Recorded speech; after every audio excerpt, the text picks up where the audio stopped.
I recently watched videos by Skallagrim and YC Imaging, and both videos were on the subject of YouTube, and in particular how it's changed recently from an algorithm perspective and from the point of view of what users are being fed on the platform, what the priority is in terms of content. Incidentally, I'd never heard of either channel until they were recommended to me by the YouTube feed, which is entirely relevant to this video.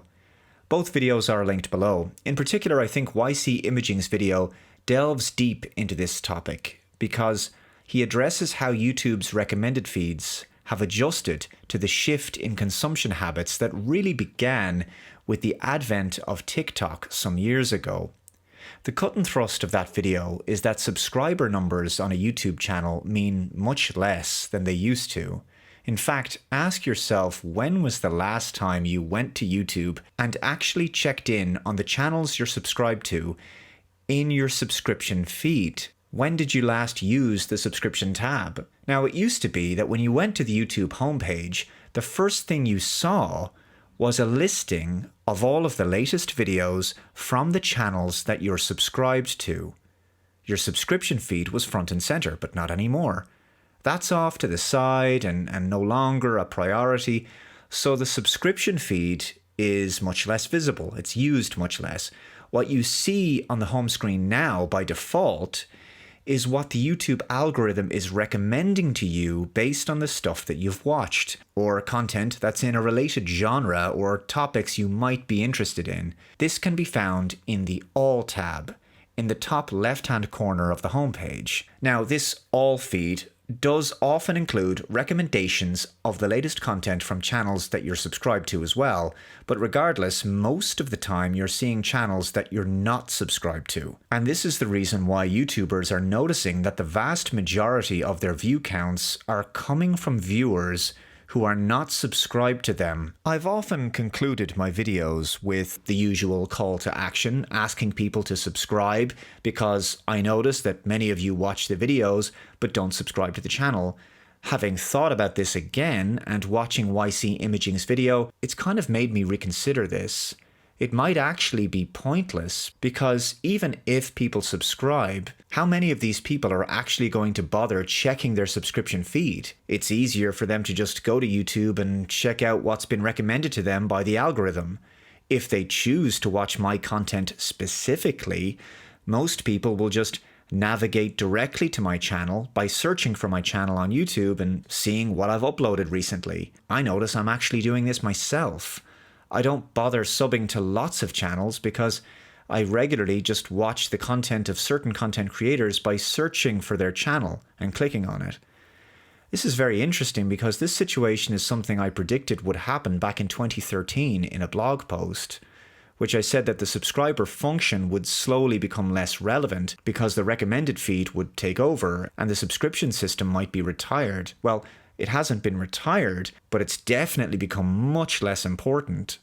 What this has meant is that the amount of subscribers you have on your channel actually means much less than it once did.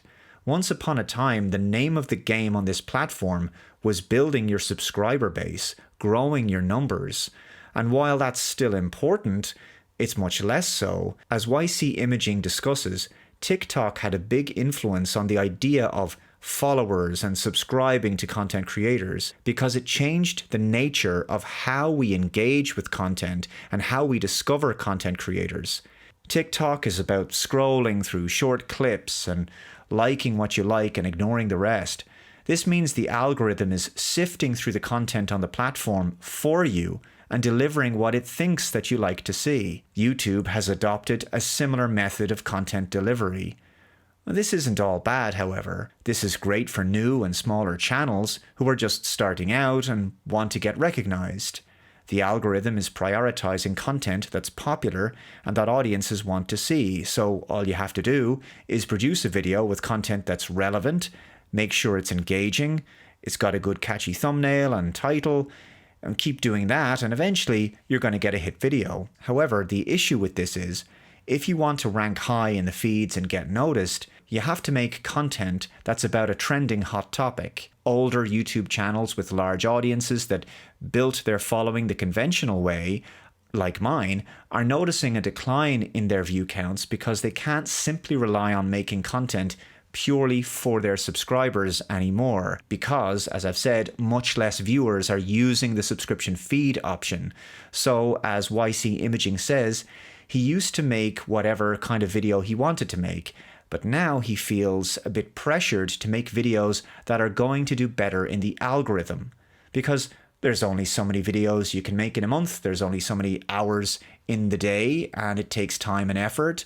So it's practical to focus on picking topics for videos that are actually going to generate decent views.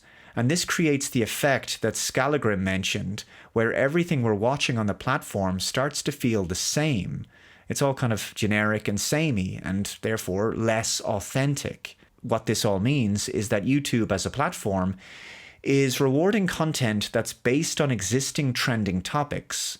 So this leaves less room for creativity and authenticity and something new. Of course, there's caveats there. There's obviously plenty of people across the platform who are making fantastic, innovative content, evergreen content, films, memes, comedy, informational and educational content.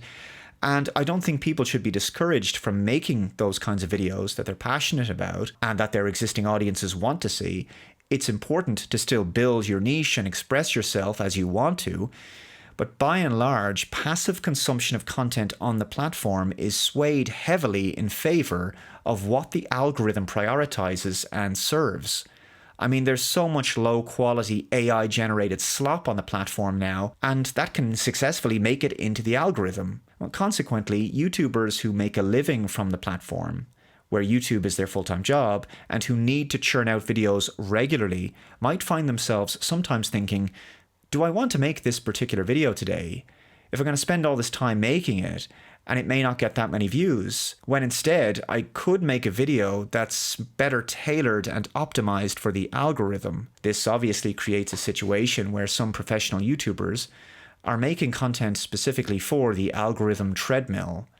It's been this way for some time, of course, where you can feel pressured to give your take on the current thing happening. So, as unfortunate as this is, I think the answer is to try to find a balance between making content for, visibility and growth purposes. After all, every professional YouTube channel has a bottom line, but also making the kind of content that you'd prefer to make. Ultimately, audiences really want authenticity and originality, and we shouldn't lose sight of that.